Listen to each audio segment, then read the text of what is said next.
আসসালামু আলাইকুম। এটা হচ্ছে দক্ষিণ মুসাফরের এই যে অগর অভয়ারণ্য জঙ্গল বন জঙ্গলের একটা ভিডিও দেখাইতেছি। এই মোটামুটি প্রাকৃতিক পরিবেশগুলো খুবই সুন্দর। প্রাকৃতিক পরিবেশগুলো সুন্দর। এই যে এই বন বন পার হলে সাগর, নদী, পাহাড়, পর্বত সবগুলো দেখাইতেছি। আর এই যে নদীর কলকল শব্দ, নদীর murmuring sound of the river, এটা সত্যি আমার কাছে অনেক মনোমুগ্ধকর এবং ভালো লাগে। আশা করি আপনাদের কাছে এটা ভালো লাগবে।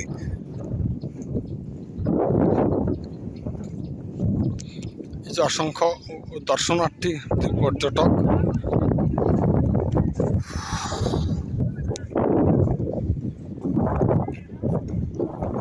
ভাই কি মাছ ধরবেন? ধর।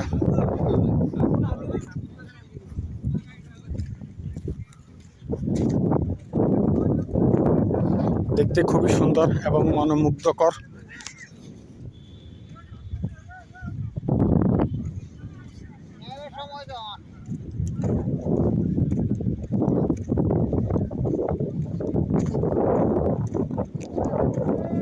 মনোমুগ্ধকর। এটা হচ্ছে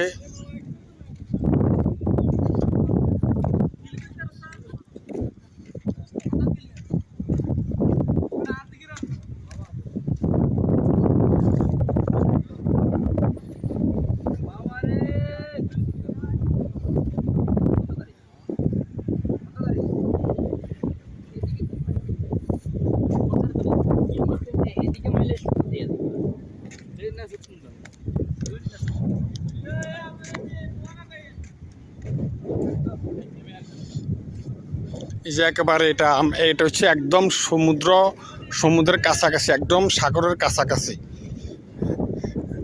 এটাকে বলা জালছেড়া মেঘনা নদী।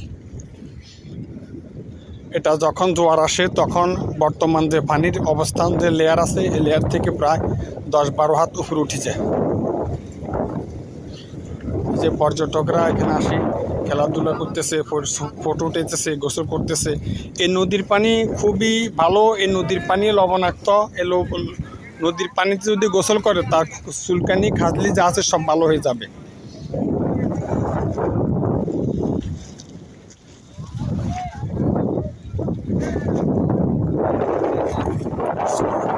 চুলকানি, খাজলি সবই ভালো হয়ে যাবে।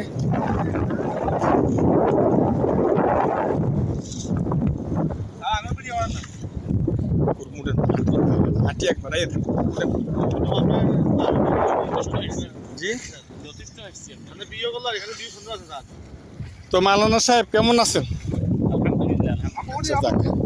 আপনারা এখানে কেন আসছেন? আমরা এসেছি একটা প্রাকৃতিক সৌন্দর্য দেখার জন্য। এটা একটা সুন্দর জায়গা। এই যে আপনি যেন দেখতে আসছেন, আপনি একজন মাওলানা সাহেব, কোরআনে কি এর কোনো নির্দেশনা আছে যে তোমরা আছে না? বলেন কি আছে? অবশ্যই আছে।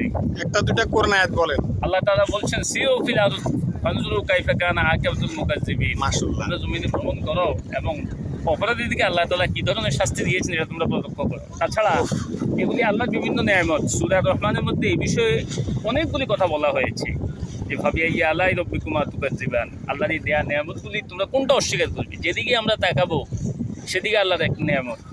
এই যে বিশাল জলরাশি, বলেন ওই যে হাইড্রোজেন জল। হ্যাঁ, এই যে একটা বিশাল জলরাশি, এই বিশাল জলরাশির মধ্যে আল্লাহ একটা বিশাল নেয়ামত কাজ করছে। এখানে যে বিভিন্ন জাহাজ চলাচল করছে এগুলিকে আল্লাহ তার নেয়ামত হিসেবে উল্লেখ করেছেন যে কাল আলাম, এগুলি এক একটা পাহাড়ের মতো বিশাল বিশাল জাহাজ এই পানির উপর দিয়ে কীভাবে বেশি চলছে এটা আল্লাহর কুদরতেই সম্ভব। কাজেই এই দুনিয়ার প্রত্যেকটা বস্তু আল্লাহ যেখানে যেটাই রেখেছেন তার মধ্যে আল্লাহর একটা অপার কুদরতের নিদর্শন আমরা লক্ষ্য করতে পারছি।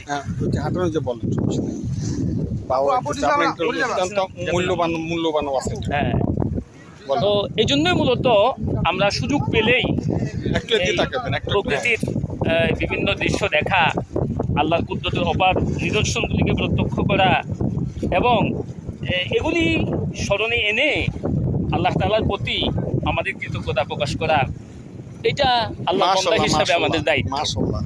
এটা আল্লাহর বান্দা হিসাবে আমাদের দায়িত্ব।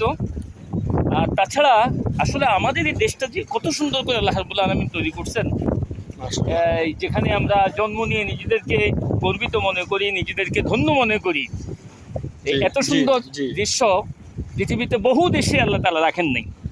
আল্লাহ তাআলা এই দৃশ্যগুলি দিয়েছেন। আপনি আমাদের বলতেছেন জন্য। এটা আমাদের জন্য একটা নিয়ামত, হ্যাঁ, অবশ্যই আল্লাহর আমাদের পক্ষ থেকে জন্য আমাদের এটা। জন্য নিয়ামত। অবশ্যই এটা আমাদের জন্য একটা বিরাট নেয়ামত, এবং আল্লাহর এই কুদরতগুলি দেখে আমরা আল্লাহর প্রতি অনুগত হব, তার বাধ্যগত হব, এটাই আমাদের কাছ থেকে আল্লাহর দাবি। এই যে আমরা যে সাগরের মধ্যে মাছ খাই, তারপরে যে বিভিন্ন এই উপকার ভোগ করি, লবণ পাই, এই বিষয়ে কি কোরআন এবং হাদিসে? অবশ্যই আল্লাহ তাআলা বলেছেন যে তোমরা এখান থেকে তাজা গোশত, লাহমান তারিয়ান, একটা তাজা গোশত তোমরা পাচ্ছ।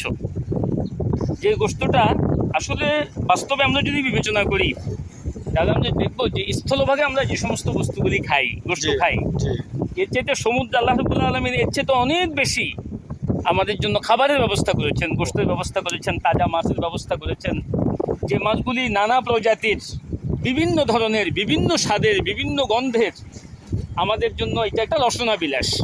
আর অবশ্যই, এগুলি আল্লাহ তাআলা অবশ্যই, সব কিছু দিয়েছেন আমাদের জন্য। অনুরূপভাবে আল্লাহ তাআলা বলেছেন যে এখানে তিনি আমাদের জন্য বিভিন্ন প্রকারের সম্পদ রেখে দিয়েছেন। এটা শুধু মৎস্য সম্পদ যে তা নয়, এর মধ্যে আল্লাহ তাআলা মণিমুক্তা রেখেছেন, এর মধ্যে আল্লাহ তাআলা বিভিন্ন উপকরণ আমাদের জন্য দিয়ে দিয়েছেন। এই যে আপনি লবণের কথা বলছেন, জি, যে লবণটা আমাদের দেহের জন্য প্রয়োজন, জি, যে লবণটা আমাদের বিভিন্ন কাজে, আমাদের ইন্ডাস্ট্রি বিভিন্ন কাজে লবণের দরকার, অথচ এই লবণটা আল্লাহর কুদরতে আমরা ফ্রি পাচ্ছি। অবশ্যই। শুধু প্রসেসিংটা আমাদের, কিন্তু মূল উপকরণগুলো আল্লাহ তাআলা আমাদেরকে দিয়ে দিয়েছেন। এটা একটা আমাদের জন্য আল্লাহর বিরাট নেয়ামত। এই নেয়ামতকে অস্বীকার করার আমাদের কোনো সুযোগ নেই। কাজেই আমরা সবসময় এই নেয়ামতগুলিকে স্মরণ রাখবো। আমাদের প্রতি আল্লাহর যে অনুগ্রহ, এই অনুগ্রহকে আমরা সবসময় স্মরণ রাখবো এবং তার হুকুমগুলি আমরা পালন করব। এটাই হচ্ছে আল্লাহর বান্দা হিসাবে আমাদের দায়িত্ব এবং কর্তব্য। তো ঠিক আছে, ধন্যবাদ।